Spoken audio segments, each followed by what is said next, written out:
Code को delete करते हो रन को, then your hello world will automatically delete from the stack, your a will delete and main function will also delete. तो ये हमारा जावा का मेमोरी मैनेजमेंट होता है, इट इज वेरी एफिशिएंट। तो ये एडवांटेजेस है कि हम जावा को क्यों यूज करते हैं। Compiled language, Java is a JVM machine और JVM language. Next, object oriented programming. तो जावा एक ऑब्जेक्ट ओरिएंटेड प्रोग्रामिंग लैंग्वेज है। जैसे कि अब ऑब्जेक्ट्स और क्लास को इजीली समझने का हमारे पास सबसे इजी एग्जांपल जिसे मैं बोलती हूँ वो ये है कि तुम एक ऐसा, for example let me share the screen first ones again. हाँ, तो जावा में फॉर एग्जांपल हमने क्रिएट करी है एक class which is of student. Then हमने जावा में उसी में एक क्लास में एक ऑब्जेक्ट डिफाइन करा है which is Riya and student name. Then उस ऑब्जेक्ट के हमने फंक्शंस मेंशन करे हैं, for example marks, roll, name. तो जावा हमारी रन इसी तरीके से होती है कि तुम सबसे पहले क्लास डिफाइन करते हो, देन तुम ऑब्जेक्ट्स डिफाइन करते हो। अब ऑब्जेक्ट्स को तुम ऐसे मान सकते हो कि रियल वर्ल्ड की एंटिटीज हैं, एंड क्लास तुम मान सकते हो वो ग्रुप जिसमें वो सब कुछ एंटिटीज ग्रुप्ड हैं, कंटेन्ड हैं। फॉर एग्जांपल तुम एक कार बना रहे हो BMW, तो तुम्हें कार के लिए सबसे पहले क्या चाहिए, सबसे पहले तुम्हें चाहिए ब्लूप्रिंट ऑफ द कार। तो ब्लूप्रिंट को तुम समझो एज क्लास कि इस ब्लूप्रिंट के अंदर तुम वो कार बना रहे हो। Car is the object, BMW is the object here. You can also create another object, for example कोई और तुम कार बना रहे हो, फरारी फॉर एग्जांपल, और उसी के तुम फंक्शंस बना सकते हो, different functions of an object. तो अगर समझ में आ गया है क्लास एंड ऑब्जेक्ट्स का कॉन्सेप्ट तो एक बार सब थम्स अप कर दो, then we'll move further. Further हम थोड़े ज्यादा डिटेल टॉपिक समझेंगे। Let me share the screen once again. So ये हमारे हो गए advantages of Java. Java's performance and efficiency. It is very efficient and the performance is very good. That's why we use Java. तो ये setup के लिए guide है, तुम्हें पीडीएफ मिलेगी, you can easily download Visual Studio Code, then download Java from Oracle. और अभी के लिए तुम online programmer just type in the Chrome online program Java programmer, Programiz पे भी कोड कर सकते हो और किसी पे भी कोड कर सकते हो। तो अब हमारा basic structure of Java program क्या होता है। कल सीपीपी का पढ़ा था, जावा का पढ़ा था, कुछ नहीं होता है, बस सिर्फ सिंटेक्स का डिफरेंस होता है। तो import, this is a package, we use java.util.star is a package, whole package। इस पैकेज में क्या होते हैं, जैसे सी में लाइब्रेरीज होती हैं, लाइब्रेरीज के अंदर तुम्हारे फंक्शंस होते हैं और बहुत सारे इनबिल्ट फंक्शंस होते हैं, एल्गोरिथम्स होती हैं। वैसे ही जावा में इस लाइब्रेरी के अंदर बहुत सारी क्लासेस डिफाइंड होती हैं। और then next will type class main. अब तुम कोई भी एक प्रोग्रामर, कोई भी एक अगर वो खोलता है ऑनलाइन जावा, फॉर एग्जाम्पल तुम ये खोल रहे हो, तो ये तुम्हें अगर तुम प्रोग्रामिस्ट का ऑनलाइन कंपाइलर खोलते हो तो तुम्हें ये कोड एज इट इज मिलता है, तुम्हें टाइप नहीं करना होता है। So this is what, this is a boilerplate code. Theoretical ही है बट तुम्हें समझना जरूरी है। तो बॉयलर प्लेट कोड होता है जो हर कोड में तुम हर फाइल लिख रहे हो उसमें तुम्हें लिखना ही होता है। देन ये हमने /2 लगाए हैं, these slashes are for comments. अगर तुम सिंगल लाइन कमेंट्स लिखते हो तो डबल स्लैश, अगर तुम मल्टी लाइन कमेंट्स लिखते हो तो shortcut is you select the content, press control plus slash. So this will use for multi line comments. Comments नहीं होते हैं, तुम्हारे खुद के लिए होते हैं, तुम्हें समझना होता है, तो कमेंट्स इसीलिए यूज होते हैं। नेक्स्ट हम स्टार्ट करते हैं। तो बॉयलर प्लेट कोड समझ में आ गया है, यहाँ हम अपना कोड लिखते हैं। क्लास मैंने बता दिया है भी क्या होता है, public is an access modifier, वो भी तुम अभी आगे समझोगे ऊप्स के, जब ऊप्स का आएगा। Next is void function, this is a main function. अब तुम्हें ऐसा सोचने की जरूरत नहीं है कि ये बहुत डिफिकल्ट लग रहा है, इसमें बहुत सारे कीवर्ड्स हैं, हमें लर्न करने पड़ेंगे।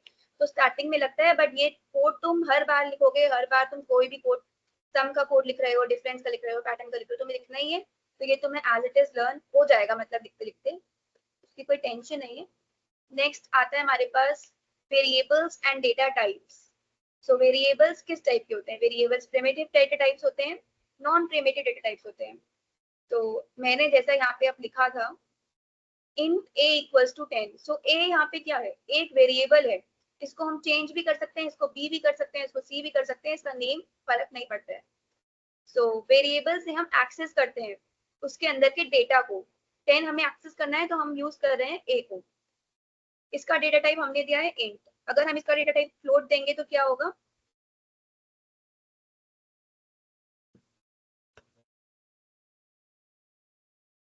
टेन पॉइंट जीरो आ जाएगा। तो 10.0 क्यों आया? Float is a data type जिसमें तुम डेसिमल्स ऐड कर देते हो, तो इसीलिए यहाँ पे अगर तुम्हें डेसिमल का डेटा टाइप चाहिए यू विल यूज फ्लोट, तुम्हें नॉर्मल इंटीजर चाहिए यू विल यूज इंट। तो प्रिमिटिव डेटा टाइप्स क्या होते हैं? सबसे पहले बाइट होता है, शॉर्ट होता है, शॉर्ट सीपीपी में नहीं होता है, शॉर्ट सिर्फ जावा में होता है, इंट होता है, लॉन्ग होता है, फ्लोट, डबल। कैरेक्टर के लिए हम यूज करते हैं कैर, बूलियन के लिए यूज करते हैं बूलियन। बूलियन मीन्स अगर हमें ट्रू और फॉल्स स्टोर करवानी होती है तो हम यूज करते हैं बूलियन का। नेक्स्ट आ जाते हैं non primitive data types. Non primitive data types आ जाते हैं हमारे string, array, list, set, stack और बहुत सारे। तो ये सब हम आगे पढ़ेंगे, ये सब इसको एडवांस टाइप्स भी बोल सकते हैं। इसमें हम नॉर्मल वेरिएबल स्टोर करते हैं और इसमें लिस्ट में हम पूरी एक लिस्ट स्टोर करते हैं, सेट में हम पूरा एक हैश सेट स्टोर करते हैं। तो ये हमारी डेटा टाइप्स हैं। तुम इसकी मेमोरी भी वो कर सकते हो, लर्न कर सकते हो, थ्योरी एग्जाम्स में पूछ लेते हैं। बाइट की मेमोरी इज 1 बाइट, शॉर्ट की is 2 byte, int is 4 byte. तो ऑल्सो मैं बताना चाहूंगी अगर तुम्हें कोई भी एक लैंग्वेज, फॉर एग्जाम्पल तुम जावा सीख रहे हो, तुम्हें कुछ भी सीखना है जावा में, एरे सीखना है, you are not finding the correct material, तुम्हारे पास मटेरियल नहीं है, तो कुछ नहीं करना है, क्रोम पे जाना है, geeks for geeks जावा करके arrays or string whatever you want to learn, just type it. Geeks for geeks is the best platform according to me to learn. Next, operators in Java. So operators में unary operator, binary operator, ternary operator. As the name suggests, unary means one. One means कि हम इस एक ही variable में unary operator का use कर सकते हैं। फॉर एग्जांपल हमने यहाँ एक वेरिएबल क्रिएट करा था, जस्ट इंट ए। सो इसमें यूनरी ऑपरेटर्स में हम प्लस प्लस लिखते हैं, माइनस माइनस लिखते हैं। फॉर एग्जांपल हम लिख रहे हैं a equals to a minus minus, then we'll print a। तो यहाँ होगा क्या? a equals to a minus minus का मतलब क्या है? या हम a माइनस माइनस भी लिख सकते हैं। तो यहाँ होगा ये कि a की वैल्यू 1 डिक्रीज हो जाएगी, तो इसका मतलब है कि हम a को 1 से डिक्रीज कर रहे हैं। सिमिलरली हम यहाँ लिख सकते हैं a प्लस प्लस, तो वापस से वेरिएबल की वैल्यू हो जाएगी हमारी, यहाँ पे हमारी वेरिएबल की वैल्यू होगी 9, यहाँ पे हमारी वेरिएबल की वैल्यू हो जाएगी 10। तो यहाँ प्रिंट क्या होगा? 10 प्रिंट होगा। तो एक बार चेक कर लेते हैं, 10 प्रिंट हो रहा है। तो बाइनरी ऑपरेटर्स और नॉर्मल ऑपरेटर्स जो तुम मैथ्स में भी यूज करते हो, plus, minus, multiply, division, modulo to find modulus और रिमाइंडर। एंड लॉजिकल ऑपरेटर होता है। और एंड इज फॉर अगर तुमने कोई कंडीशन दी है, तुम्हारे पास दो कंडीशन है, तो फॉर एग्जाम्पल तुम कंडीशन दे रहे हो if a is greater than 0 and a is greater than 10, तो प्रिंट करवाना है हमें ट्रू। सो लेट्स सी यहाँ पे प्रिंट क्या होता है। प्रिंट क्यों नहीं हुआ, चेक करना पड़ेगा।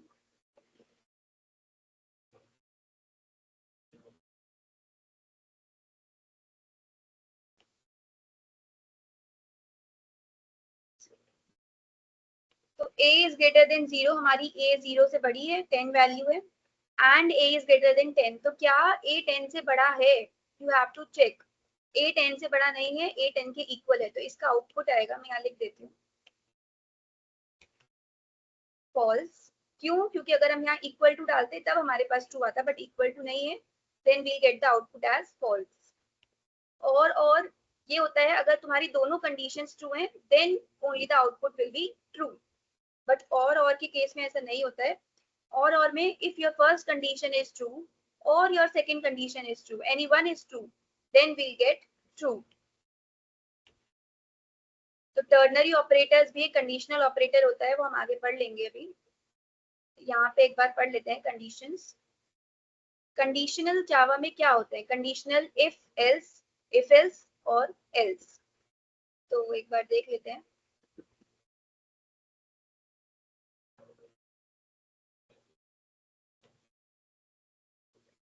If a is greater than equals to 10, then we'll print true, else we'll print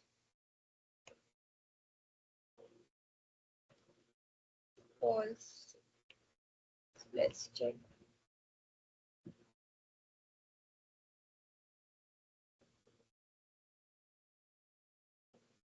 तो यहाँ पे आ रहा है आउटपुट फॉल्स। क्यों? क्योंकि a इक्वल्स ग्रेटर देन 10 नहीं है। अगर मैं इक्वल्स टू कर देती हूँ तो क्या होता है? तो आएगा हमारे पास ट्रू। क्यों? क्योंकि हमने इक्वल्स टू लगा दिया है, देन इट इज ट्रू। तो if the first condition is true, then the first statement will run, else the second statement will run। तो ये if else हमारी कंडीशंस हो गई। नेक्स्ट else स्टेटमेंट, ये हमने भी पढ़ ही लिया है। else if स्टेटमेंट क्या होती है? else if स्टेटमेंट यूज होती है जब हमें बहुत सारी कंडीशंस लगानी होती है। For example, if a is greater than equal to 0, we'll write a is greater than 0।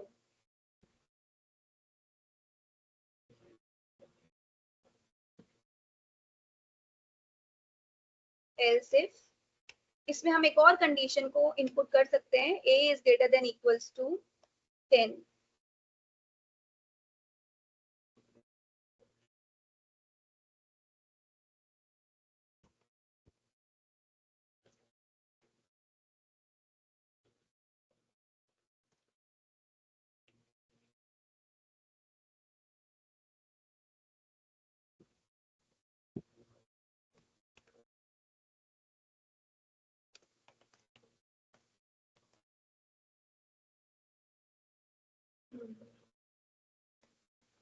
एक बार इसे रन करके देख लेते हैं।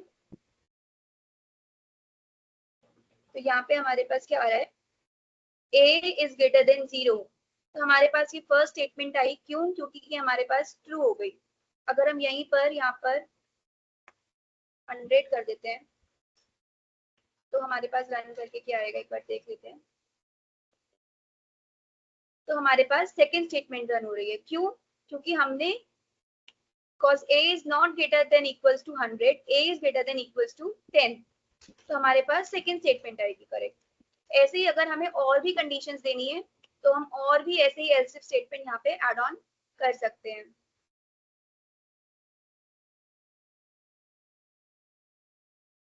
तो अगर कंडीशंस तक समझ में आ गया है तो एक बार सब बता दो। we'll move forward to loops।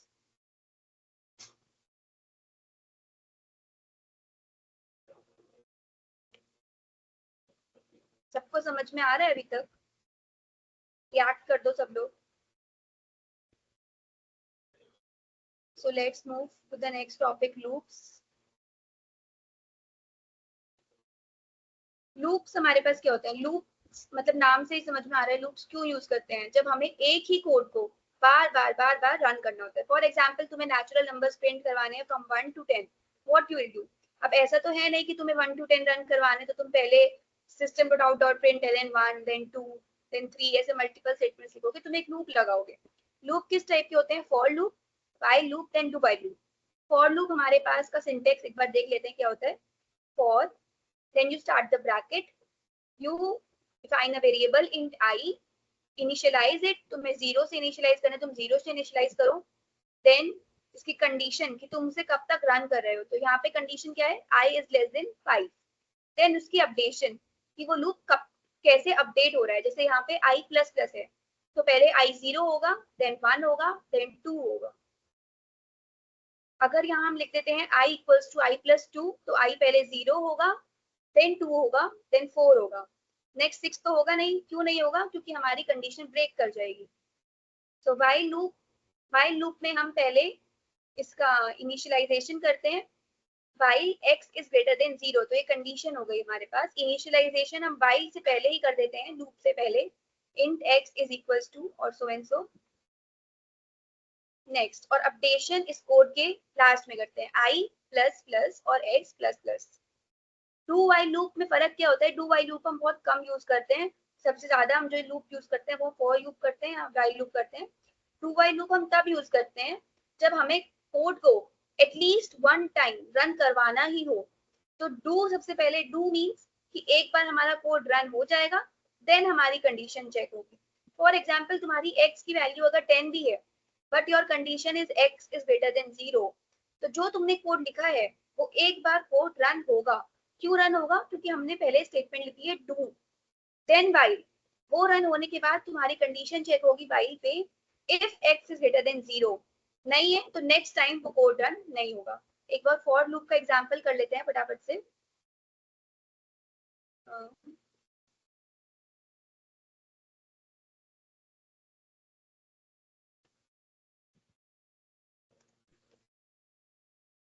Let's print natural numbers for in I equals to 1। तो हम सबसे पहले 1 to 10 नेचुरल नंबर्स प्रिंट करवा लेते हैं।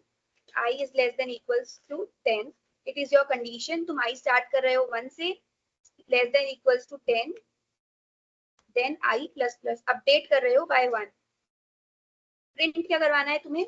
अब तुम system.out.println की जगह एक शॉर्टकट है वो यूज कर सकते हो, SYSO, then press tab in your keyboard, तो ये लाइन ऑटोमेटिकली प्रिंट हो जाती है। You will print I plus I print space, run करके देख लेते हैं क्या आ रहा है। तो हमारे पास 1 to 10 नेचुरल नंबर्स प्रिंट हो गए। तुम्हें नेक्स्ट लाइन प्रिंट नहीं करवानी है, तो just remove the ln, then run.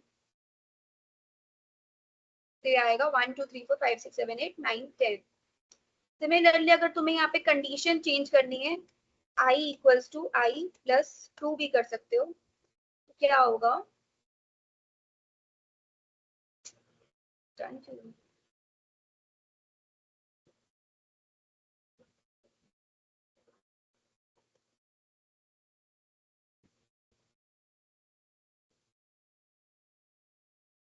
सबसे पहले तुमने I को इनिशियलाइज कराया बाय 1, यहाँ पे I प्लस इक्वल्स टू 2 भी कर सकते हैं।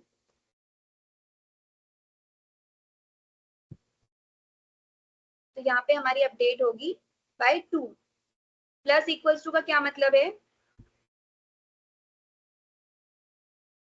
ये मतलब होता है, इसका शॉर्टकट होता है plus equals to I equals to I plus 2। Similarly तुम्हें I माइनस इक्वल्स टू लिख रहे हो तो इसका शॉर्टकट होगा I equals to I minus 2। Divide के लिए तुम I डिवाइड इक्वल्स टू 2 लिख सकते हो, फिलहाल हमने ऐसा करा है। तो ये हमारा लूप्स का बेसिक कॉन्सेप्ट है फॉर लूप का। तो वाइल लूप का भी सिमिलर सिंटेक्स होता है, वाइल लूप भी करके देख लेते हैं। int I equals to 1, while condition डालेंगे यहाँ पे I is less than equals to 10, print करवाएंगे यहाँ पे I प्लस स्पेस, देन यहाँ पे हम लोग कंडीशन डालेंगे। कंडीशन क्या डालेंगे? I plus plus. इसे रन कर लेते हैं। ये रन क्यों नहीं हो रहा है? कि कंडीशन हमने गलत जगह डाली है, कंडीशन डाली है यहाँ पे। तो ये हमारे पास वाइल लूप से प्रिंट हो गया है। वाइल लूप में कुछ नहीं डिफरेंस होता है, बस तुम इनिशियलाइजेशन स्टार्टिंग कर देते हो, स्टार्टिंग में ही कर देते हो। वाइल के ब्रैकेट के अंदर तुम उसकी कंडीशन डिफाइन करते हो और देन अपडेशन वो प्रिंट करवाने के बाद या जो भी तुम्हें रन करवाना है उसके बाद प्रिंट लिखते हो। Next, pattern printing. So let's print some pattern using loops. सबसे पहले ये स्टार वाला पैटर्न आता है, ये कल भी हमने पढ़ा था सीपीपी में, आज भी हम सेम कर रहे हैं सीपीपी में, जावा में। So let's start. सबसे पहले पैटर्न प्रिंटिंग में तुम्हें देखना है कि नंबर ऑफ रोज कितनी है। तो यहाँ पे नंबर ऑफ रोज है 1 2 3 4 5। तो तुम इन n equals to 5।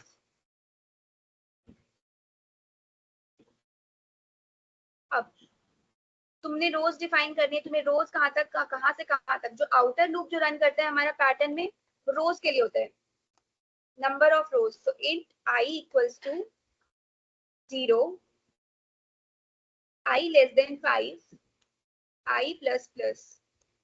Inner loop हम रन करते हैं कि तुम्हें कैसा पैटर्न चाहिए। अब तुम यहाँ पे एक वेरिएशन और कर सकते हो, I इक्वल्स टू 0 और लेस देन 5 की जगह हम कर सकते हैं I इक्वल्स टू 1 और I is less than equals to 5। इससे फर्क क्या पड़ेगा? अगर तुम 0 लिखते हो इसका मतलब होता है कि तुम 0 इंडेक्सिंग कर रहे हो, मतलब यू विल डू, तुम्हारा लूप कैसे रन होगा, I इक्वल्स टू 0 पे रन होगा, 1 पे रन होगा, 2 पे रन होगा, 3 पे रन होगा एंड 4 पे रन होगा। तो 5 टाइम्स रन हो रहा है। I इक्वल्स टू 1 से इंडेक्सिंग कर रहे हो तो 1 2 3 4 5 के लिए तुम्हें इक्वल्स टू लगाना है, तो 5 टाइम्स यहाँ पे भी रन होगा। अब एक बार चेक कर लेते हैं, किसी को कोई भी डाउट हो तो बीच में हैंड रेज कर देना। अब पैटर्न के लिए तुम चेक करो तुम्हें स्टार्स कितने चाहिए। स्टार्स फर्स्ट रो में तुम्हें फर्स्ट 1 स्टार चाहिए, सेकंड रो में तुम्हें सेकंड स्टार चाहिए, थर्ड रो में तुम्हें 3 स्टार्स चाहिए। तो तुम एक पैटर्न डिफाइन करो कि तुम्हें स्टार्स और रोज में क्या कॉमन दिख रहा है, क्या लिंक दिख रहा है। तो यहाँ पे लिंक हमें क्या दिख रहा है कि जितनी रो है, फॉर एग्जाम्पल ये फर्स्ट रो है तो इसमें एक ही स्टार है, सेकेंड रो में 2 ही स्टार्स हैं। तो इसमें हम पैटर्न क्या ढूंढ सकते हैं, फॉर j इक्वल्स टू 1, क्योंकि मिनिमम नंबर ऑफ स्टार्स यहाँ पे 1 है, एक स्टार प्रिंट हो ही रहा है। कंडीशन यहाँ पे क्या है कि जितनी रोज हैं उतने हमारे ही स्टार्स हैं, j is equals to I j plus plus. ये कंडीशन हमने कैसे लिखी है, j इज फॉर स्टार्स, तुम यहाँ पे स्टार्स भी लिख सकते हो वेरिएबल के लिए।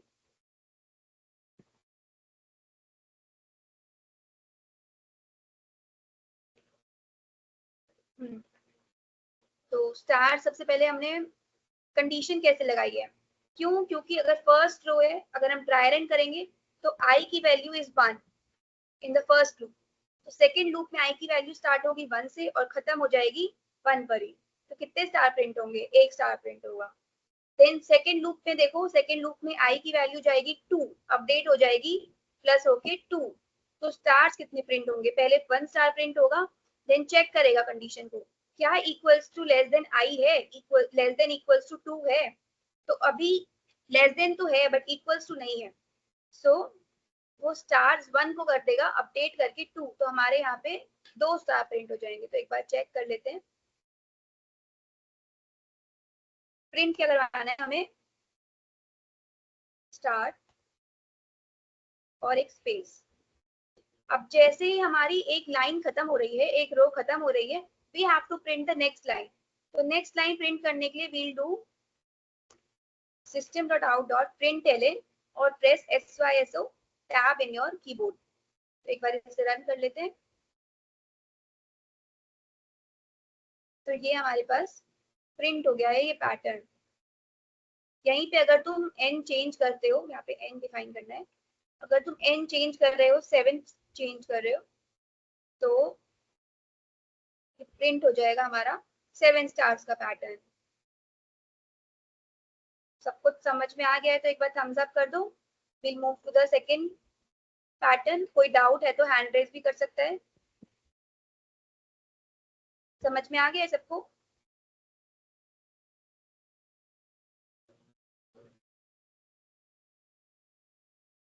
तो नेक्स्ट पैटर्न पे मूव ऑन करते हैं। नेक्स्ट पैटर्न हमारा डायमंड पैटर्न है, थोड़ा इससे कॉम्प्लेक्स है, तो एक बार देख लेते हैं, इसको एनालाइज कर लेते हैं इस पैटर्न में है क्या। तो अगर तुम ध्यान से देख रहे हो तो ये पैटर्न में फर्स्ट ऑफ ऑल ये अपर ट्राइंगल है, ये लोअर ट्राइंगल है। तो अगर हम अपर ट्राइंगल को रन करते हैं और आउटर लूप में कंडीशन को उल्टा कर देते हैं तो हमारा लोअर ट्राइंगल अपने आप एज इट इज कॉपी हो जाएगा। तो हमें कोड लिखना है सिर्फ इस अपर ट्राइंगल के लिए। अब अपर ट्राइंगल से पहले भी ये स्पेसेस हैं, ये स्पेसेस के लिए भी हमें कोड लिखना है। तो कैसे लिखेंगे हम ये कोड, पहले ध्यान से देख लेते हैं। सबसे पहले हम एक n इनपुट करवा रहे हैं यूजर से, हमने करवा दिया है। Let's remove this. सबसे पहले नंबर ऑफ रोज हमें कितनी चाहिए, उसके लिए नॉर्मल लिखेंगे हम लोग फॉर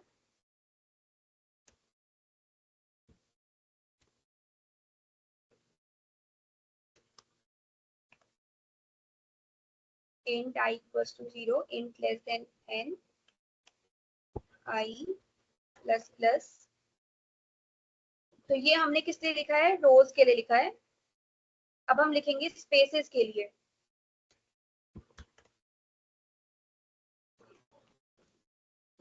जे से हम इसको डिफाइन कर लेते हैं। तो स्पेसेस के लिए अगर हम देखें तो फर्स्ट रो में कितनी स्पेसेस हैं, वन हमारा स्टार है और स्पेसेस अगर ये 7 स्टार है तो स्पेसेस हमारे पास हैं 6 स्पेसेस हैं फर्स्ट रो में। सेकंड रो में स्टार्स 3 है और स्पेसेस 5 है। थर्ड रो में स्टार्स 5 है, स्पेसेस और कम हो जा रही है, 1 माइनस हो जा रही है, 4 है। तो हम कैसे चेक करेंगे कि हमारे पास स्पेसेस कितनी, अगर हम एक पैटर्न देखें, समझे पैटर्न को, तो जो भी हमारे पास नंबर ऑफ स्टार्स हैं, टोटल नंबर ऑफ n है, हमने जो इनपुट लिया है, माइनस हम रो नंबर करें, क्योंकि ये फर्स्ट रो नंबर है तो इसमें 6 स्पेसेस हैं, 7 minus 1 is 6। Second row number में हमारे पास 5 स्पेसेस आ रही है, because it is second row, तो 7 माइनस 2 इज 5। ऐसे ही थर्ड रो में 7 माइनस 3 इज 4 स्पेसेस। तो हमारी कंडीशन हमें यहाँ से मिलती है j equals to 0, j is less than, क्या हमने डिफाइन करा था, n minus row is i, j plus plus. तो हम प्रिंट क्या करवा रहे हैं यहाँ पे, स्पेसेस।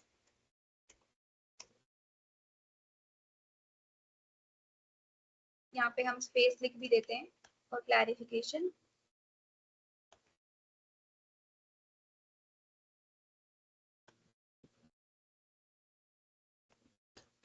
देन नेक्स्ट हमें इसी इसमें प्रिंट करवाने हैं stars.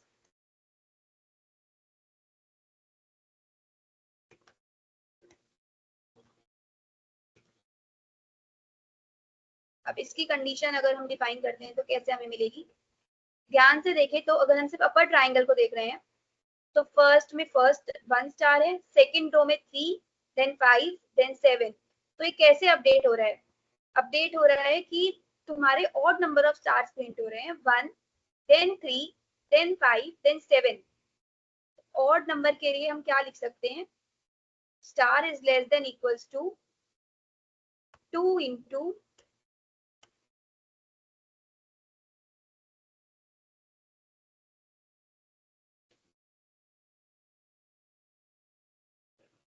n minus 1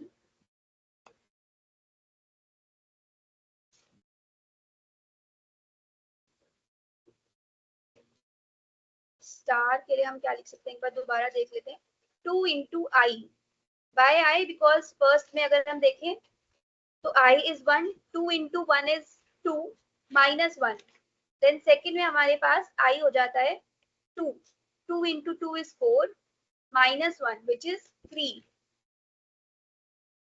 2 into I bracket लगा लेते हैं, minus 1, then star plus plus. इसमें हमें क्या प्रिंट करवाना है, स्टार प्रिंट करवाना है, तो स्टार प्रिंट करवा लेते हैं।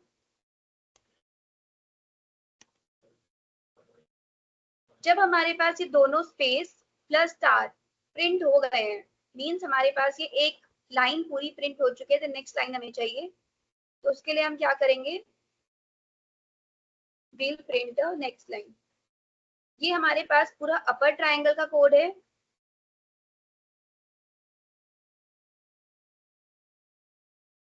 इसी को हम कॉपी करेंगे फॉर आवर लोअर ट्राइंगल। इसमें हम कंडीशन उल्टी कर देंगे। कंडीशन उल्टी कैसे करेंगे, हम स्टार्ट करेंगे मैक्सिमम नंबर से, 7 से,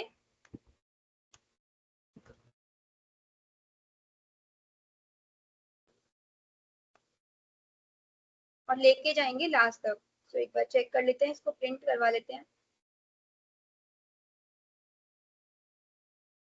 ये हमारे पास डायमंड पैटर्न प्रिंट हो रहा है।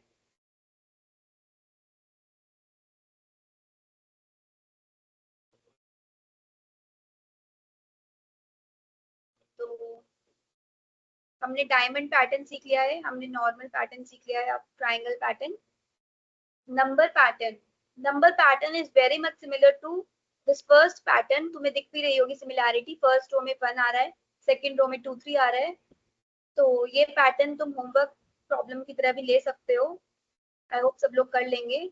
इसका हिंट ये है कि तुम एक काउंटर ले सकते हो, वेरिएबल काउंटर में just start initialize it with 1 int counter equals to 1।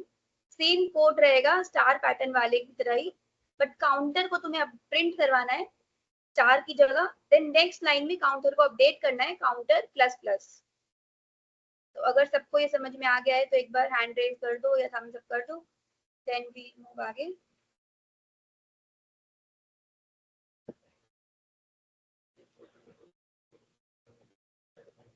ठीक है, तो ये वाला प्रॉब्लम तुम्हारे लिए होमवर्क प्रॉब्लम है। मैं फिर से बता देती हूँ इसका हिंट। इसमें कुछ नहीं करना है, ये सेम तुम्हें दिख रहा होगा, पैटर्न सिमिलर ही है। काउंटर को इनिशियलाइज करना है by 1। Write the same code जो तुमने इसके लिए लिखा था, स्टार प्रिंट करवाने की जगह प्रिंट काउंटर, देन काउंटर को अपडेट कर दो as counter plus plus. So next is the functions. तुम फंक्शंस क्या होते हैं जावा में? फंक्शंस वो होते हैं जब हमें कोई भी एक काम को दोबारा दोबारा करना हो, तो हम ऐसा नहीं कि उसी कोड में बार बार वो काम लिख रहे हैं। फॉर एग्जाम्पल तुम्हें एडिशन करनी है, फर्स्ट में तुम्हें एडिशन करनी है सपोज ए एंड बी की, तुम ए एंड बी के एडिशन का कोड लिख रहे हो। सेकंड में तुम्हें एडिशन करनी है सी और डी की, तुम सी और डी के एडिशन का कोड लिख रहे हो। तो ऐसा नहीं होता है। तो कोड को सिंपल करने के लिए हम क्या करते हैं, एक फंक्शन क्रिएट करते हैं। यहाँ पे हमने एक फंक्शन का सिंटेक्स दे रखा है, how is a function created. तो तुम एक सम फंक्शन क्रिएट कर सकते हो, उसमें पैरामीटर्स पास कर सकते हो। तुम्हें कितने पैरामीटर्स चाहिए, एक बार यहाँ से सब हटा के दोबारा एक बार कर लेते हैं। int a equals to 10, int b equals to 5, int c equals to 2। तो अगर तुम्हें एक फंक्शन क्रिएट करना है, तुम्हें इनका एडिशन करनी है सम, तो हम क्या करेंगे? सबसे पहले पब्लिक स्टैटिक प्रिंट करवाना है तो राइट वॉइड, और अगर तुम्हें रिटर्न करवाना है तो right int sum, pass the parameters at int a, int b। ये a और b इससे रिलेट नहीं करना है कि a की जगह तुम n1 भी दे सकते हो, सिमिलरली b की जगह n2 भी दे सकते हो।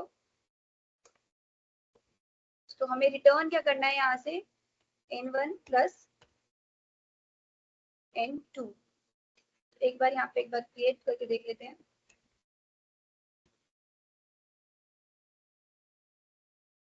फॉर एग्जाम्पल हमें बी और सी का सम निकालना है, तो हमने ये फंक्शन लिखा है सम के लिए, पब्लिक स्टैटिक इंट सम।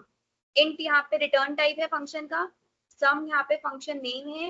ये अंदर हमारे पास पैरामीटर्स हैं, public is an access modifier. Then तुम यहाँ पे रिटर्न क्या कर रहे हो, n1 प्लस n2। रिटर्न हमें यहाँ पे क्यों करना है, क्योंकि हमें रिटर्न टाइप हमने इंट दिया है, तो हमें इंटीजर कुछ ना कुछ रिटर्न करना है। और you can also write it as, अगर इसको सिमिलरली करना है तो, इजीली करना है तो ये भी कर सकते हो, और जस्ट रिटर्न सम। थोड़ा और क्लैरिफिकेशन के लिए एक बार इसको रन कर लेते हैं, क्या आ रहा है, 7। सिमिलरली अगर तुम्हें ए और बी का सम निकालना है तो इसको रन करके देख लेते हैं एक बार। तो यहाँ दोनों का सम आ जाएगा 7 देन 15। तो तुम्हें बार बार ये कोड लिखने की जरूरत नहीं है, ये वाला कोड तुम as it is some function use कर सकते हो फॉर वेरियस वेरिएबल्स। तो ये हमारा फंक्शन का एक ओवरव्यू है। प्री डिफाइंड फंक्शंस भी होते हैं, फॉर एग्जांपल तुम्हें मैक्सिमम निकालना है, तो मैक्सिमम के लिए तुम्हें कोई फंक्शन क्रिएट नहीं करना है, तो will just have to, predefined function क्या होता है मैक्सिमम के लिए, max dot maximum of a and b. तो हमारे पास मैक्सिमम प्रिंट हो जाएगा ए और बी का, चेक कर लेते हैं आउटपुट में। ए और बी का मैक्सिमम क्या है, 10 एंड 5 का 10, तो हमारे पास ये मैक्सिमम प्रिंट हो गया है 10। सिमिलरली तुम मिनिमम के लिए यहाँ पे मिनिमम भी फंक्शन लगा सकते हो। ऐसे बहुत सारे प्री डिफाइंड फंक्शंस होते हैं। यूजर डिफाइंड फंक्शंस हमने जैसे क्रिएट करा सम की तरह। एरेज, एरेज क्या होते हैं, एरेज होता है collection of elements of same type in a contiguous memory location. Contiguous memory location का मतलब है, फॉर एग्जाम्पल तुम एक एरे बना रहे हो ARR, इन इसके अंदर तुमने वैल्यू स्टोर करी है 1 2 3 4 5, तो ये लोकेशन इनकी स्टोर कैसे होंगी? इंक के लिए हम 4 बाइट्स ऑफ मेमोरी एलोकेट करते हैं। तो अगर फर्स्ट का एड्रेस तुम्हारे पास 100 है, सेकंड का एड्रेस होगा 100 + 4 इज 104। क्यों? क्योंकि इंक के लिए 4 बाइट्स मेमोरी होती है, तो 4 प्लस हो जाएगा एड्रेस के लिए। Now next is 2D array. 2D array तुम कैसे डिफाइन करते हो? 2D एरे के लिए तुम्हारा सिमिलर ही रहता है। इसमें क्या होगा, इन ARR, यहाँ पे इसका साइज डिफाइन करोगे तुम कि क्या यहाँ पे साइज रखना है, 3,3, 1 2 3, the first row will contain 1 2 3, second row will contain 4 5 6 and the third row will contain 7 8 9। Array का डिसएडवांटेज ये है, हम एरे को रिसाइज नहीं कर सकते हैं, इसके लिए हम इसका यूज करते हैं एरे लिस्ट का, तो वो अभी कवर्ड नहीं है इसमें। बट जस्ट रिमेंबर कि एरे हम यूज नहीं करते हैं मोस्ट ऑफ द टाइम, तब यूज करते हैं जब हमारे पास एक डेफिनेट साइज होता है, गिवन साइज होता है, तब एरे यूज करते हैं। साइज गिवन नहीं है तो हम एरे लिस्ट यूज करते हैं। Next is string. String is similar to array, but array की जगह हम इसमें यूज क्या होता है, एरे में हम कोई भी टाइप का डेटा स्टोर कर सकते हैं, इंटीजर, स्ट्रिंग, एनीथिंग। स्ट्रिंग्स में हम ओनली कैरेक्टर टाइप स्टोर करते हैं, for example HELLO then space WORLD। तो ये पूरा हमारे पास एक स्ट्रिंग है जिसके अंदर हमने कैरेक्टर स्टोर करे हैं। स्ट्रिंग बिल्डर भी सिमिलर टू स्ट्रिंग होता है, ये इसका सिंटेक्स है, string builder STB is equals to new string builder hello. तो इसमें हमारा फर्क क्या होता है, एरे में हम एरेज आर इम्यूटेबल, एरेज में हम रीसाइज नहीं कर सकते हैं। फॉर एग्जाम्पल तुमने एक एरे लिया है 10 साइज का या 5 साइज का, 5 एलिमेंट्स इसमें ऑलरेडी हैं, एग्जिस्ट करते हैं, तो ऐसा नहीं है कि तुम इसमें एक और एलिमेंट ऐड कर सकते हो।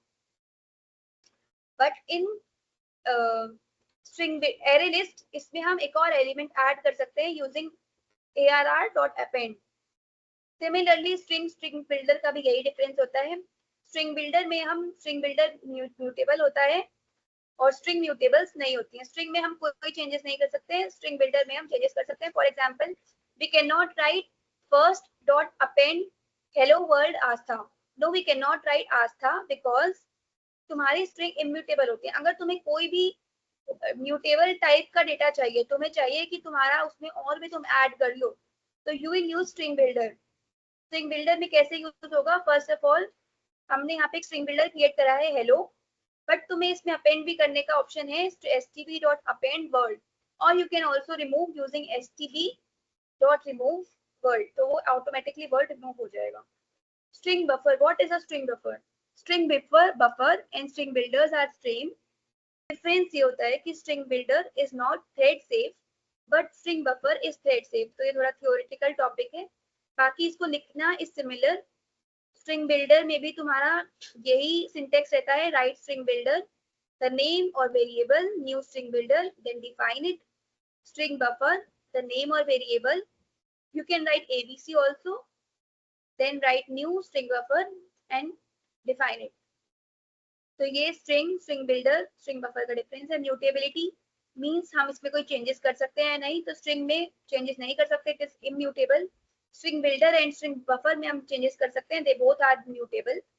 मोस्टली हम इन्हीं को यूज करते हैं आगे क्वेश्चन सॉल्व करने के लिए।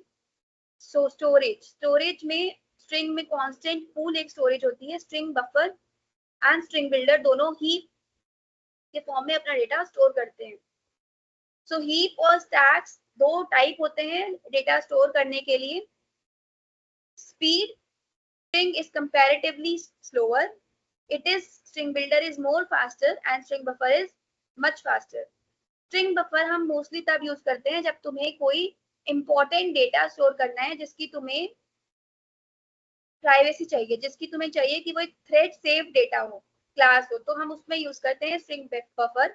एल्स में हम यूज करते हैं string builder because it is faster. Next is Java collection framework. तो जावा कलेक्शन फ्रेमवर्क हम क्यों पढ़ रहे हैं, क्योंकि अब इसके आगे जो भी हम डेटा टाइप्स पढ़ेंगे, एडवांस डेटा टाइप्स होंगे। फॉर एग्जांपल हैश मैप्स पढ़ेंगे हम, सेट्स पढ़ेंगे, क्यू पढ़ेंगे एंड स्टैक्स भी पढ़ने वाले हैं। तो इसके लिए ये सब हमारे किसके अंदर इंक्लूडेड होते हैं? ये सब हमारे इंक्लूडेड होते हैं जावा कलेक्शन फ्रेमवर्क। तो एक बार आगे बढ़ने से पहले सब बता दो, समझ में आ रहा है या नहीं आ रहा है? सब लोग रिएक्ट कर दो।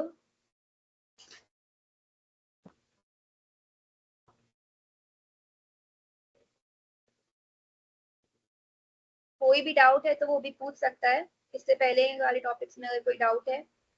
नेक्स्ट टॉपिक अब हम स्टार्ट करेंगे, जावा कलेक्शन फ्रेमवर्क। तो ये एक थ्योरेटिकल टॉपिक है कि जावा काम कैसे करती है, जावा के अंदर क्या क्या चीजें इंक्लूडेड होती हैं।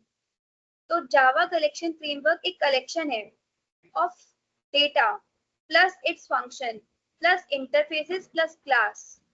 इंटरफेसेस हमारे क्लास क्या क्या है? List, cube, sets, maps, sorted maps. तो ये सब जावा के ऑलरेडी अंदर हैं, इनबिल्ट हैं, हमें इनको इम्प्लीमेंट नहीं करना है। अगर हम एक मैप को कॉल करेंगे, अगर हम एक मैप डेटा टाइप बनाएंगे, फॉर एग्जांपल अगर हम हैश मैप बना रहे हैं,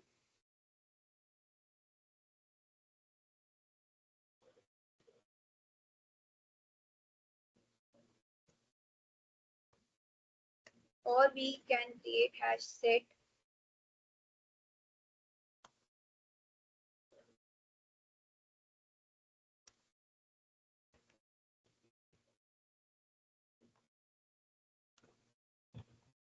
तो ये क्या डिफाइन करती है? ये लाइन हमारे पास क्यों है?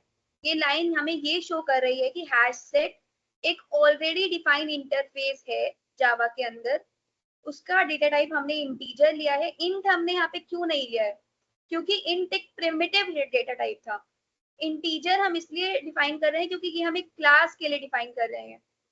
नेक्स्ट, इंट हमने एक सिर्फ वेरिएबल के लिए डिफाइन करा था, इंट हम एक क्लास के लिए डिफाइन कर रहे हैं, ऑब्जेक्ट के लिए डिफाइन कर रहे हैं। ऑब्जेक्ट यहाँ पे हमारे पास है सेट, ठीक है। क्लास यहाँ पे है हैश सेट।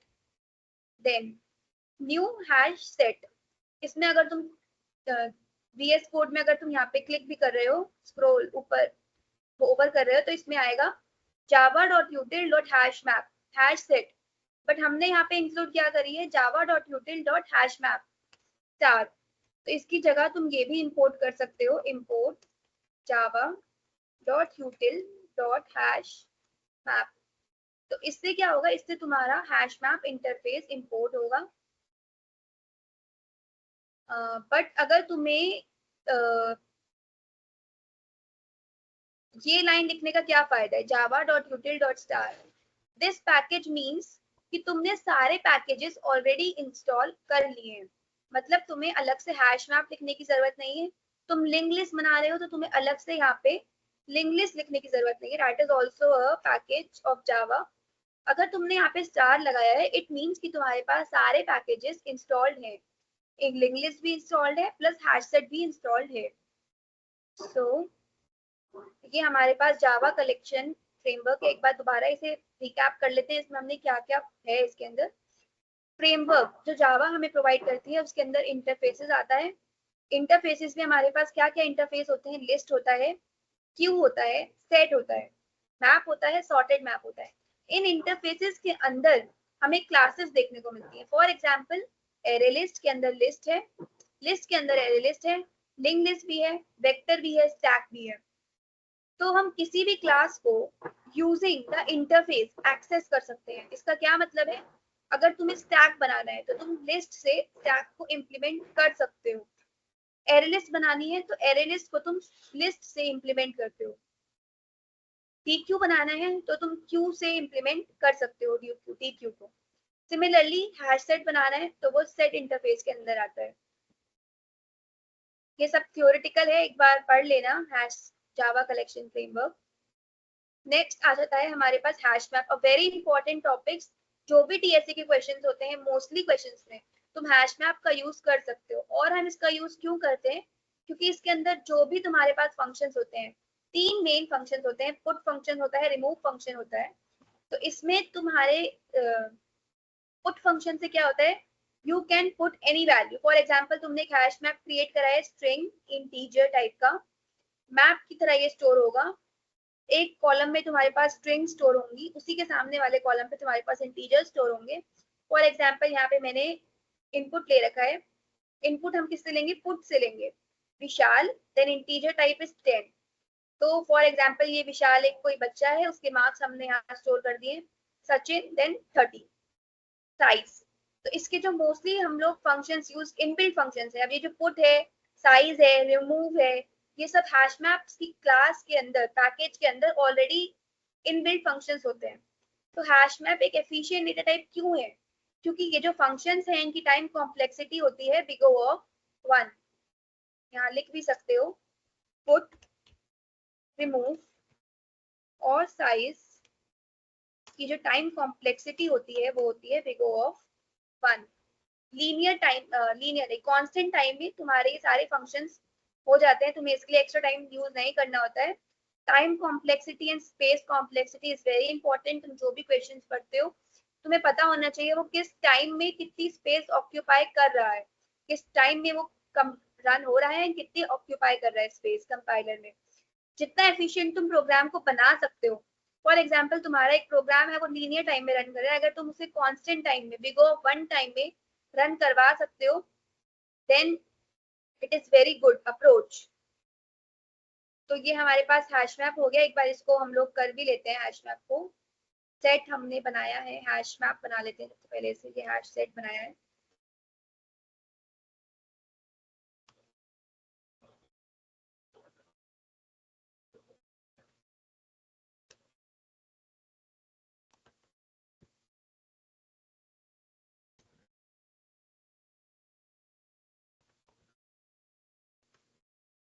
तो मैप डॉट पुट, सबसे पहले की में हमें क्या क्या वैल्यू पुट करनी है,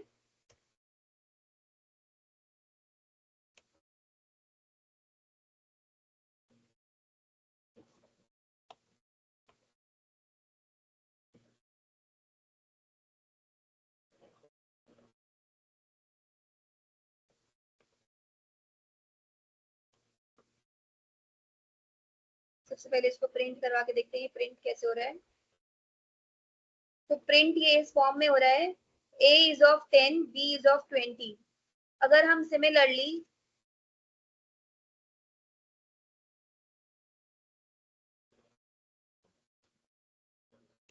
c को यहाँ पे हम सेम वैल्यू दें, 20 दें, तो ये कैसे रन होगा,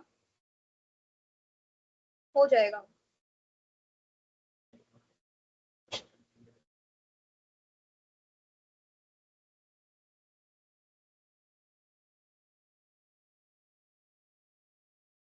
तो ये हमारे पास एक मैप क्रिएट हो गया है, a is 10, b is 20, similarly c is 20।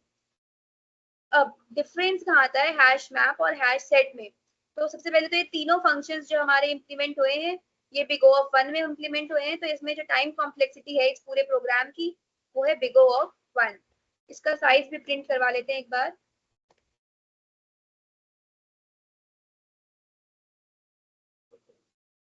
तो साइज इसमें प्रिंट हो रहा है 3, 1 2 3। तो हमारे पास 3 की वैल्यू पेयर्स है, ये की होती है, ये वैल्यू होती है।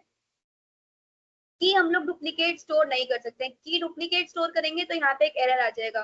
करके भी देख लेते हैं एक बार,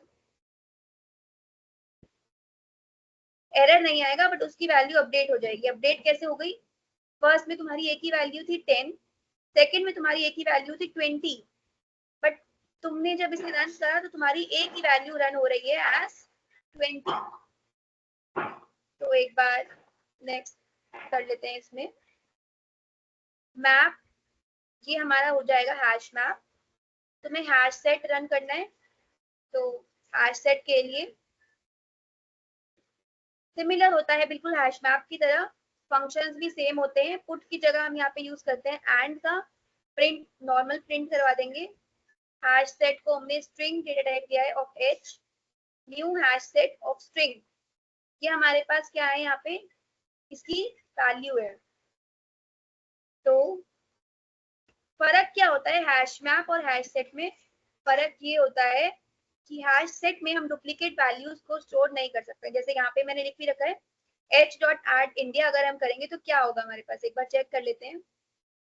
इसी को ही कन्वर्ट कर देते हैं इनटू हैश सेट।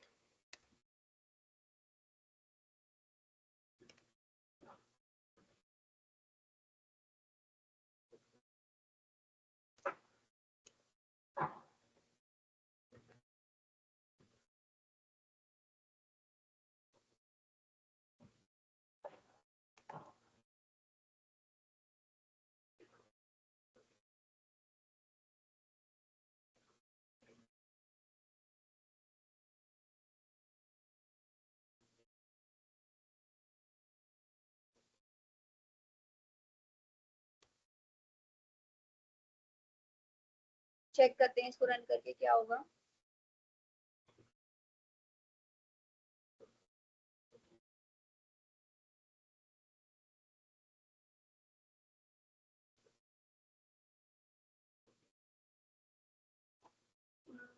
हमारे पास ये गलत आ रहा है, क्यों आ रहा है? क्योंकि हमने यहाँ पे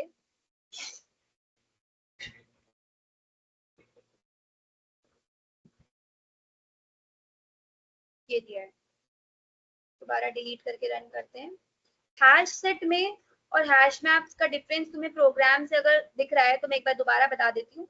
हैश मैप में तुमने दो टाइप के डेटा स्टोर करे थे, in a form of map, string और इंटीजर। बट सेट में हम लोग सिर्फ एक डेटा स्टोर करते हैं और सेट में हमारी डुप्लीकेट वैल्यूज नहीं होती हैं। तो एक बार चेक कर लेते हैं एक बार। तो डुप्लीकेट वैल्यूज नहीं होती है, तो हमने ए सी करा है, तो इसमें प्रिंट होकर के आया है A to C। तो ये तुम लर्न कर सकते हो कि डेटा इस पूरे मतलब फंक्शन हैश सेट का यूज क्या है। ये तुम तब यूज करो कि जब तुम्हें कभी भी डुप्लीकेट वैल्यूज नहीं चाहिए।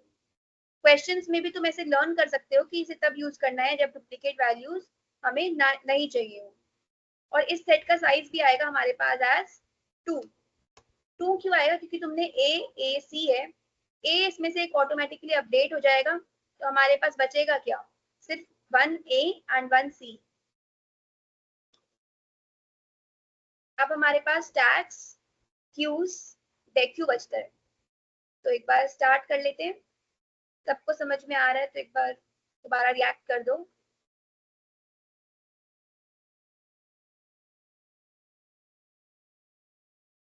स्टार्ट करते हैं। Next stack. स्टैक में क्या है?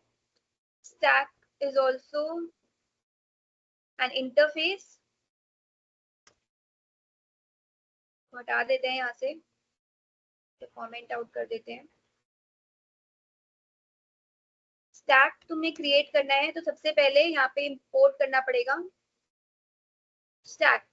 बट क्योंकि हमने यहाँ पे स्टार पैकेज ऑलरेडी इंपोर्ट कर रखा है, इट मींस कि तुम्हारे stack package, link list package, hash map package, all the packages are already installed. तो तुम्हें यहाँ पे स्टैक लिखने की जरूरत नहीं है, ये ऑलरेडी इंस्टॉल्ड है। डिफाइन स्टैक के अंदर तुम किस टाइप का डेटा डाल रहे हो। Use a object, then use new stack. तो ये हमने एक स्टैक क्रिएट कर दिया है। स्टैक में हम पुश करते रहेंगे ऑब्जेक्ट्स को। पुश कैसे करेंगे? पुश 1 2 3। अब जैसे तुम बुक्स रखते हो तो बुक्स कैसे रखते हो? First book, second book, third book. तो स्टैक में आइटम्स ऐसे ही पुश होते हैं। फॉर एग्जांपल तुमने पुश करा है फर्स्ट, सेकंड, देन थर्ड, तो 1 सबसे जाएगा नीचे, सेकंड जाएगा, देन ऊपर जाएगा थर्ड। और तुम्हें इसमें से रिमूव करवाने हैं आइटम्स, तो रिमूव सबसे पहले कौन सा होगा? रिमूव होगा सबसे पहले थर्ड। जो लास्ट में गया है वो सबसे पहले रिमूव हो जाएगा। तो इसीलिए हम इसको बोलते हैं last in first out. 1 2 3, then remove करोगे तो सबसे पहले रिमूव होगा 3 2 1। जैसे यहाँ पे हमने सबसे पहले पुश करा है 1 2 3, बट इसको रिमूव करेंगे। For remove we use pop, stack dot pop. और जब तक ये स्टैक एम्प्टी नहीं हो जाता हम इसे रिमूव कर रहे हैं, प्लस उन आइटम्स को प्रिंट करवा रहे हैं। तो एक बार इसका फॉर्मेट देखते हैं कि ये प्रिंट किस फॉर्मेट में होंगे। स्टैक डॉट पुश 1,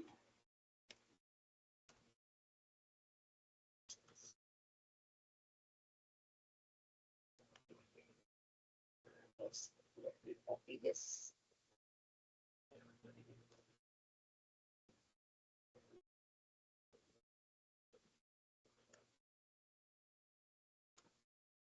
अब इसमें कंडीशन लगाते हैं while our stack is not empty, it is also an inbuilt function is empty which tells whether the stack is empty or not। तो ये क्या बता रहा है? जब तक हमारे पास, ये हमें बता रहा है कि स्टैक एम्प्टी है। नॉट मीन्स जब तक हमारा स्टैक एम्प्टी नहीं हो जाता तब तक हमें क्या फंक्शन परफॉर्म करना है? हमें प्रिंट करवाना है स्टैक डॉट पॉप को। स्टैक में से आइटम्स पॉप होते रहेंगे, आइटम्स रिमूव होते रहेंगे और साथ के साथ वो प्रिंट भी होते रहेंगे। तो एक बार चेक कर लेते हैं इसे रन करके। हमारे पास फॉर्मेट आया है 3, 2, 1। ऐसा क्यों हुआ? क्योंकि सबसे पहले हमने 1 को पुश करा, जो लोएस्ट में आएगा, 2 को पुश करा, जो उससे थोड़ा ऊपर आएगा, 3 को पुश करा, जो टॉप पर आएगा। अब जब हम रिमूव कर रहे हैं तो सबसे पहले टॉप वाला आइटम रिमूव होगा, देन हमारा सेकंड आइटम रिमूव होगा, देन हमारा थर्ड आइटम रिमूव होगा। तो सबसे पहले हमारे पास टॉप पे जो आया था 3, वो रिमूव होगा तो प्रिंट हो जाएगा 3। सेकंड आइटम हमारे पास जो टॉप पर होगा वो 2, वो रिमूव होगा एज एज आफ्टर पीक, वो प्रिंट हो जाएगा 2। देन लास्ट आइटम रिमूव होगा 1 और प्रिंट भी हो जाएगा 1। तो ये स्टैक का एक ओवरव्यू है, और तुम इसके लिए एक नॉर्मल यूज भी कर सकते हो, प्रिंट भी करवा सकते हो as stack dot peek. Peek function हमें बताता है कि सबसे ऊपर स्टैक में कौन सा एलिमेंट है। तो इसको रन करके देख लेते हैं। सबसे ऊपर स्टैक में एलिमेंट है 3, तो हमारे पास प्रिंट होकर आया है 3। स्टैक हमारे पास यूजफुल क्यों है? सबसे पहले तो जब जावा हमारी रन होती है तो वो भी इन फॉर्म ऑफ स्टैक्स ही होती है, उसकी मेमोरी भी स्टैक की फॉर्म में होती है। कैसे होती है? अब हमने यहाँ पे क्लास को बनाई है, देन इसके आगे हमने फंक्शन बनाया है मेन फंक्शन। वो मेन फंक्शन एक बार कॉल कर रहा है सम को, एक बार कर रहा था सम को कॉल, अभी तो नहीं कर रहे, तो हटा देते हैं। तो सबसे पहले हमारे पास स्टैक में जाएगा in form of memory class, memory में सबसे पहले क्लास जाएगी, देन मेन फंक्शन जाएगा, देन उसके आगे हमने यहाँ पे स्टैक इंटरफेस ऑब्जेक्ट क्रिएट करा है तो वो जाएगा। जब ये कंपाइलेशन हट जाएगा, हो जाएगा कंप्लीट, तो मेमोरी से हटेगा क्या? सबसे पहले जो लास्ट में अंदर गया था, सबसे लास्ट में ऊपर गया था स्टैक, तो स्टैक हट जाएगा। फिर मेन फंक्शन है, मेन फंक्शन हट जाएगा, देन लास्ट में हमारे पास क्लास भी मेमोरी से हट जाएगी जब हमारा पूरा इम्प्लीमेंट हो जाएगा। तो ये यूज होता है for function calls, back tracking algorithm and expression evaluation. Principle follow करता है ये last in first out. Queues similar to stack, इसका पूरा जो तरीका है लिखने का सेम होता है स्टैक्स की तरह।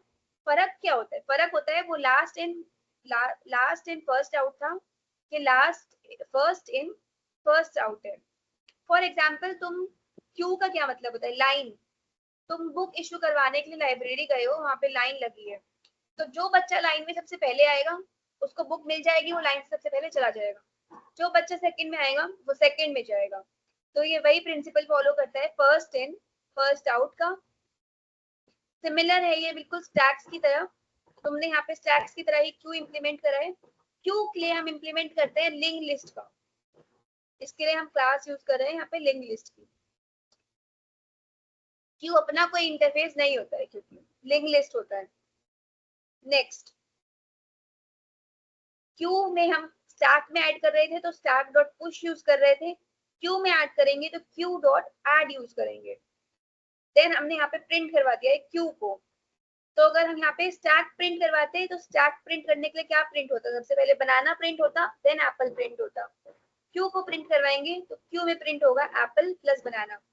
ऐसे एक बार यहाँ पे करके भी देख लेते हैं।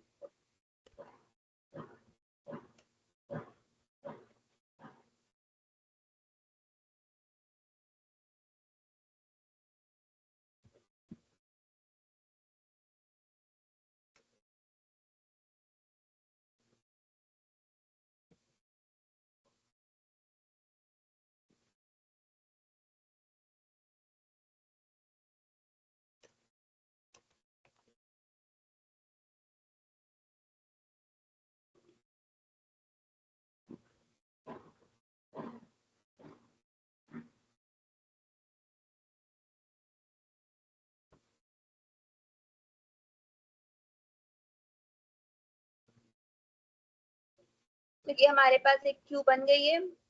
1, सबसे पहले 1 डाला तो 1 गया, प्रिंट हुआ। 2 डाला तो 2 प्रिंट हुआ। 3 हमने यहाँ पे ऐड करा तो यहाँ पे प्रिंट हो गया 3।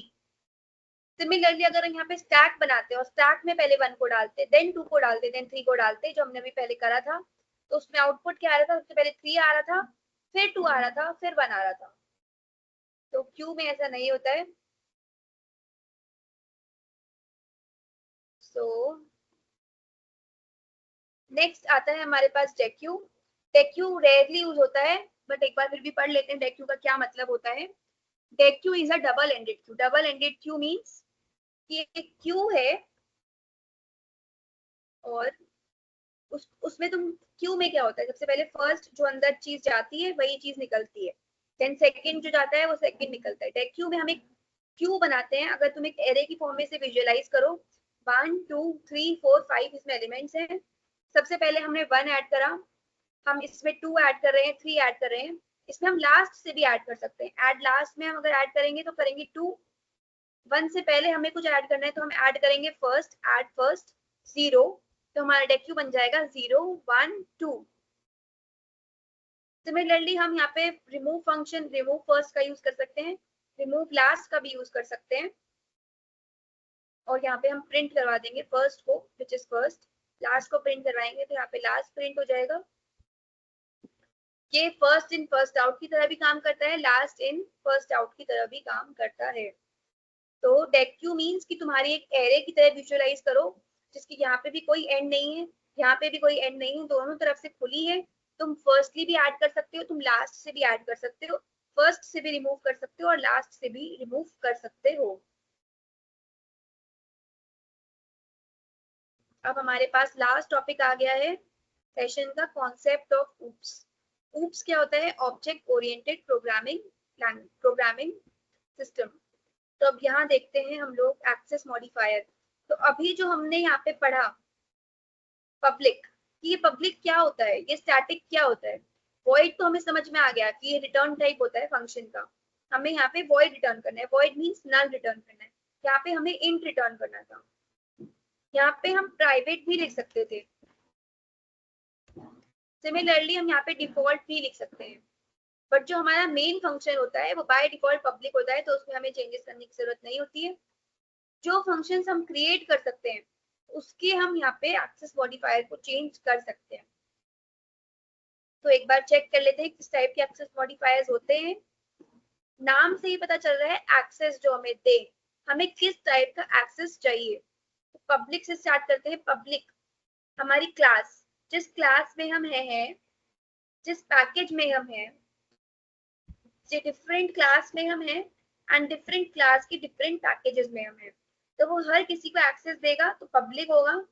प्रोटेक्टेड में हम डिफरेंट पैकेजेस को एक्सेस नहीं करते हैं, मीन्स ये हमारा पूरा एक पैकेज है, हम दूसरी कोई फाइल बना रहे हैं, दूसरा पैकेज बना रहे हैं, तो उसमें वो प्राइवेट मॉडी वो एक्सेस नहीं देगा। प्राइवेट प्रोटेक्ट प्राइवेट में सिर्फ हमारे पास सेम क्लास में एक्सेस देगा, मतलब अगर हम इस क्लास के अंदर एक ऑब्जेक्ट बना रहे हैं तो सिर्फ उस ऑब्जेक्ट के अंदर हम लोग वो एक्सेस देंगे। फॉर एग्जांपल हम यहाँ पे क्लास भी बना सकते हैं, बना रखी है।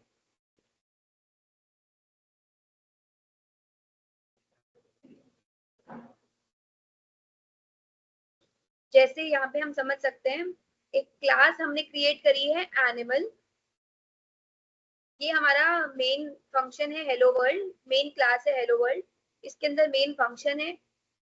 एक क्लास हमने क्रिएट करी है एनिमल, अब उस क्लास को हमें कैसा बनाना है, उस क्लास को हमें प्राइवेट बनाना है तो हम यहाँ प्राइवेट भी लिख सकते हैं, हमें पब्लिक बनाना है तो पब्लिक भी लिख सकते हैं। सिमिलरली अगर हमें यहाँ पे कुछ भी ऐसा स्टोर करना है, फॉर एग्जाम्पल मैमल अगर मैं यहाँ पे लिखूँ, क्या आने वाली रहने देते हैं,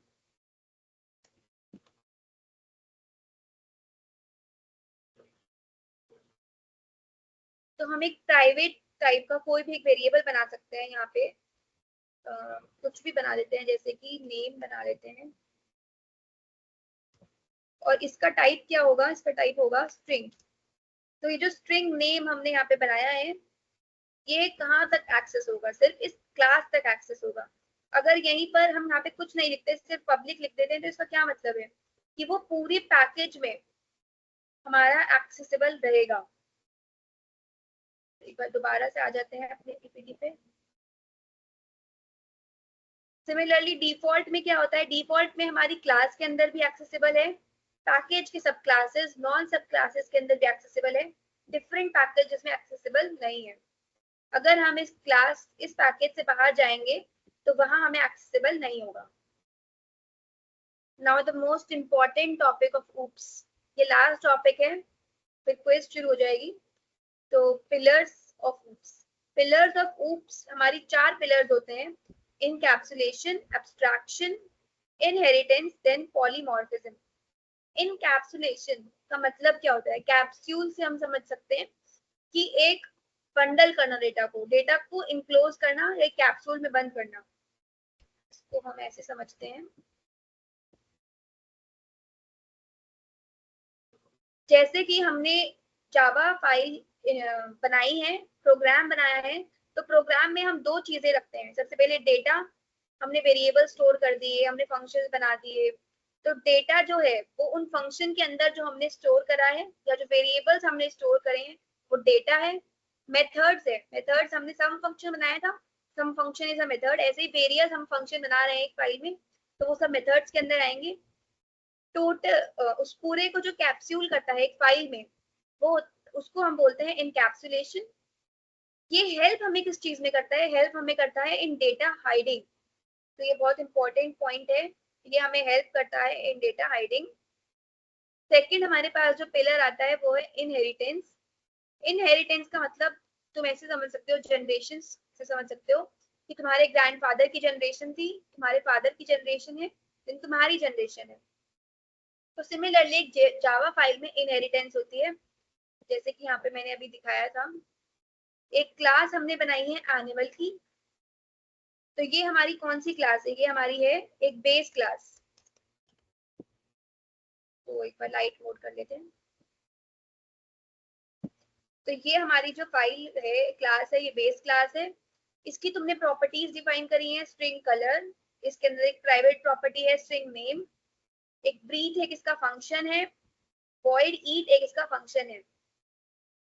अब इसी क्लास के अंदर तुम्हें एक और क्लास चाहिए, तो तुम क्या करोगे? एक और क्लास बनाओगे, class fish. Use the keyword extends, then write the class name जिससे तुम्हें वो चाहिए। तुम्हें एनिमल का एक्सटेंशन करना है फिश, तो right class fish x tends of the base class animal. तो ये हमारी हो गई हमारी चाइल्ड और डिराइव्ड क्लास। इसकी हमने प्रॉपर्टी डाली है फिन, और इसकी हमने फंक्शन डाला है स्विम। तो अगर तुम यहाँ पे इसका एक ऑब्जेक्ट, ये हमारी एक क्लास है फिश। मैंने स्टार्टिंग में बताया था क्लासेस के ऑब्जेक्ट्स बनते हैं जावा फाइल में, तो ये एक बिल्कुल प्रैक्टिकल प्रोग्राम है। तुम देख सकते हो क्लास है हमारी फिश, इसका ऑब्जेक्ट बनाया है हमने, दोबारा से लिख देती हूँ एक बार। फिश का एक ऑब्जेक्ट बनाया है शार्क, तो ये हमारी बन जाएगी एक न्यू फिश ऑब्जेक्ट बन गया है। अब शार्क में तुम्हें फिश की प्रॉपर्टीज तो मिलेंगी ही, साथ के साथ एनिमल्स की प्रॉपर्टीज भी इनहेरिट हो जाएंगी। तो शार्क डॉट स्विम अगर हम कॉल करते हैं, सिमिलरली शार्क डॉट ईट अगर हम कॉल करते हैं, तो एक बार चेक कर लेते हैं यहाँ पे क्या रन हो रहा है। सबसे पहले यहाँ प्रिंट होगा स्विम, जो कि फिश की प्रॉपर्टी है। देन प्रिंट होगा यहाँ पे ईट। ईट क्यों प्रिंट हो रहा है? क्योंकि वो एक प्रॉपर्टी है एनिमल क्लास की, जो हम इनहेरिट कर रहे हैं इन फिश क्लास। तो जो चीज हम एज इट, सिमिलरली हम एक और क्लास बना सकते हैं, ये हमने फिश बनाई है, एक क्लास और बना सकते हैं, क्लास F1, और we can write fish1 extends fish। इसकी हम प्रॉपर्टी डाल सकते हैं void name,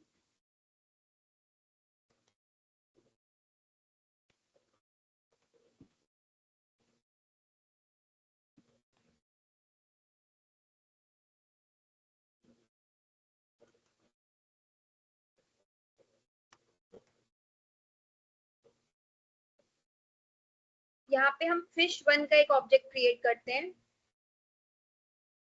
शार्क, एंड इसमें हम इसका नेम भी डाल देते हैं, शार्क डॉट नेम।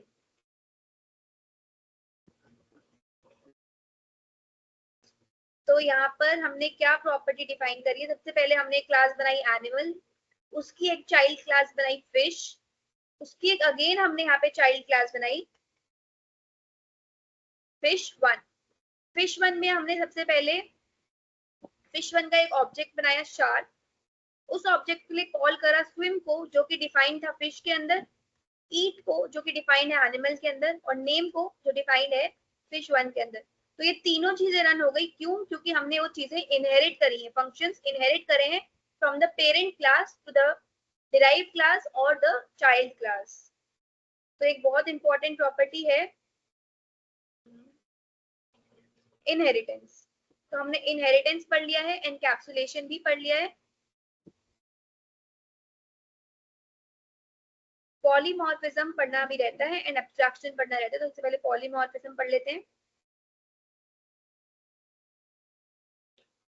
पॉलीमॉर्फिज्म हमारे पास, पॉलीमॉर्फिज्म का मतलब क्या है?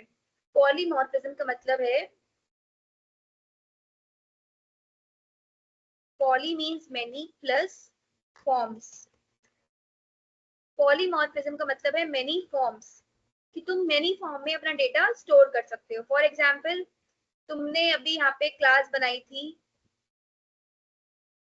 एनिमल की, उसके अंदर ब्रीथ फंक्शन बनाया था। सिमिलरली तुम एक क्लास बना सकते हो, उसके अंदर ये प्रॉपर्टीज डिफाइन करके एक कंस्ट्रक्टर भी बना सकते हो। नेम जो कंस्ट्रक्टर का होगा वो सेम होगा एज क्लास।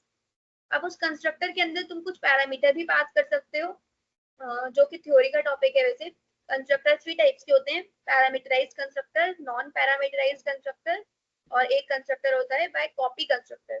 पैरामीटराइज्ड कंस्ट्रक्टर में क्या होता है, अगर तुम ये एनिमल बना रहे हो, एक क्लास बना लेते हैं यहाँ पे नीचे कोई भी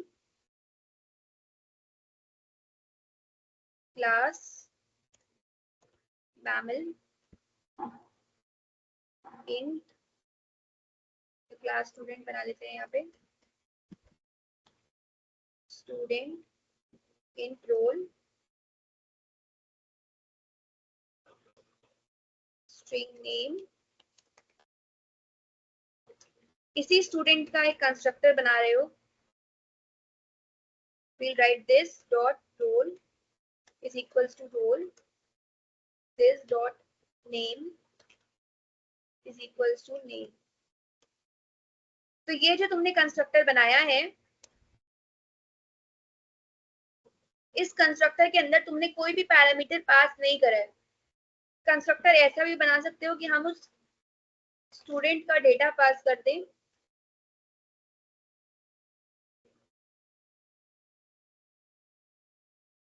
तो ये हमारे पास कंस्ट्रक्टर है पैरामीटराइज कंस्ट्रक्टर।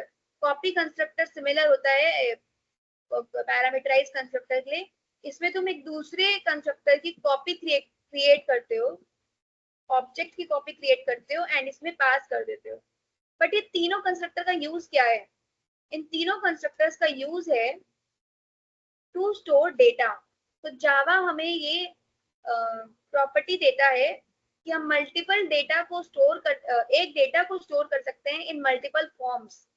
तो उसी को हम बोलते हैं पॉलीमॉर्फिज्म। ये इसका थ्योरेटिकल पार्ट है। कंपाइल टाइम पॉलीमॉर्फिज्म 2 टाइप्स के होते हैं, compile time and run time. Compile time polymorphism is static, run time is dynamic. Abstraction is way similar to encapsulation. दोनों में बहुत कंफ्यूजन होती है, बट याद रखना इसमें डिफरेंस यही होता है, encapsulation is used for data hiding और abstraction is used for data hiding plus जो प्रॉपर्टीज हमें शो करनी होती हैं, ये वो प्रॉपर्टीज भी डिस्प्ले करता है। तो abstraction hides complex implementation details, exposing only the necessary features. तो एक्सपोज भी करता है नेसेसरी फीचर्स को, ऐसा नहीं है कि सिर्फ डेटा हाइडिंग के लिए ही यूज करता है। तो हमारा आज का सेशन ऑलमोस्ट खत्म हो गया है। एक बार सब बता दो, सबको सब कुछ समझ में आ गया है तो।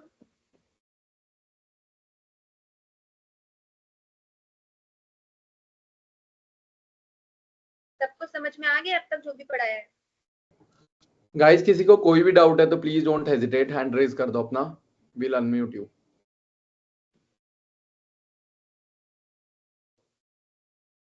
ये जस्ट एक ब्रीफ ओवरव्यू है तुम्हें क्लियर आइडिया देने के लिए कि जावा का सिंटेक्स कैसे होता है, कैसे जावा रन करती है, क्या इसमें पैकेजेस होते हैं। हमने सबसे पहले इंस्टॉल करा होता है import java.util.star, उसके अंदर हमारे सारे इंटरफेसेस इंस्टॉल्ड हो जाते हैं।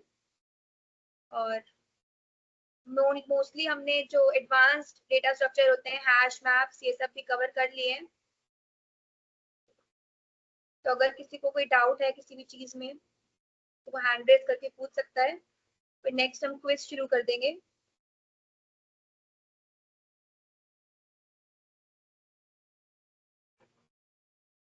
So anyone has any doubts?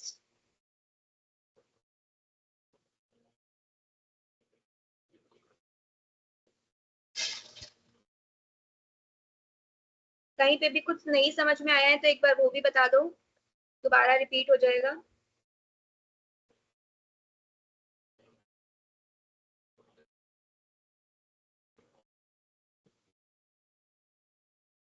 किसी को कोई डाउट नहीं है guys?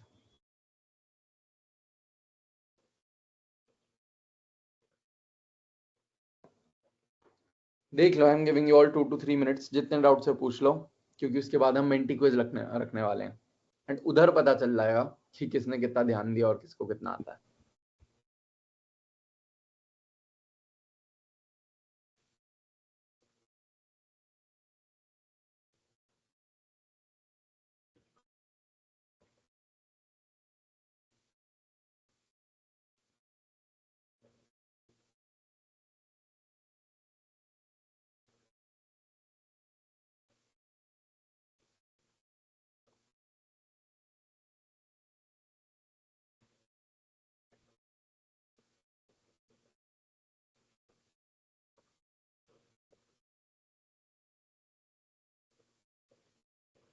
Yes, Simanpreet Kaur, you have a doubt?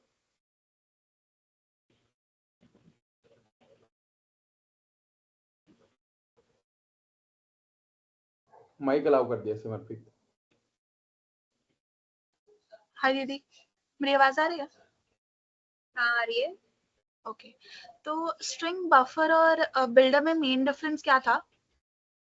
String buffer और बिल्डर में ये मेन डिफरेंस होता है। वैसे हम जब फंक्शंस क्वेश्चंस में यूज करते हैं वी यूज स्ट्रिंग बिल्डर।